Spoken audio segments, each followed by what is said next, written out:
اعوذ باللہ من الشیطان الرجیم۔ میں پناہ مانگتا ہوں اللہ کی شیطان مردود سے۔ بسم اللہ الرحمن الرحیم۔ اللہ کے نام سے شروع جو نہایت مہربان بے حد رحم فرمانے والا۔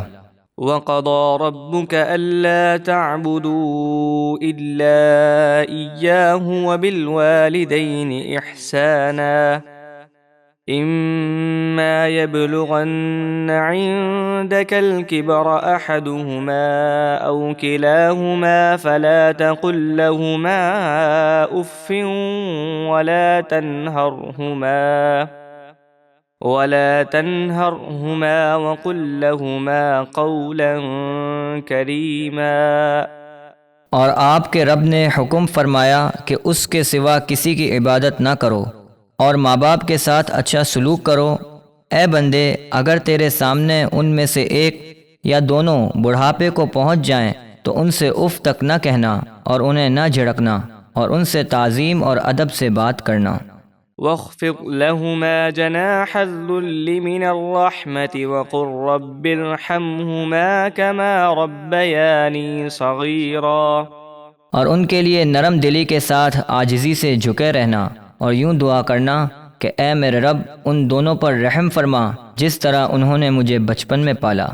ربكم أعلم بما في نفوسكم إن تكونوا صالحين فإنه كان للأوابين غفورا۔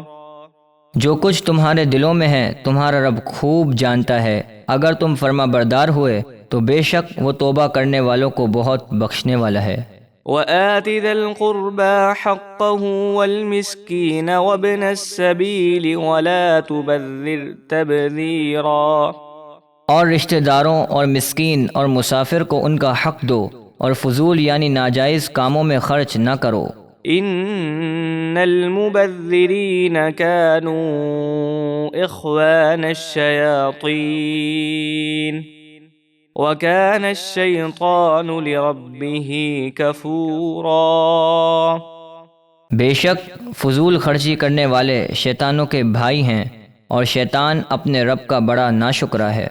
وَإِمَّا تُعْرِضَنَّ عَنْهُمُ ابْتِغَاءَ رَحْمَةٍ مِّن رَّبِّكَ تَرْجُوهَا فَقُل لَّهُمْ قَوْلًا مَّيْسُورًا۔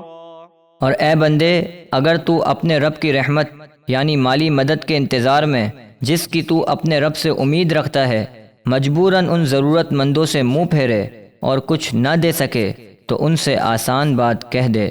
وَلَا تَجْعَلْ يَدَكَ مَغْلُولَةً إِلَىٰ عُنُقِكَ وَلَا تَبْسُطْهَا كُلَّ الْبَسْطِ فَتَقْعُدَ مَلُومًا مَّحْسُورًا۔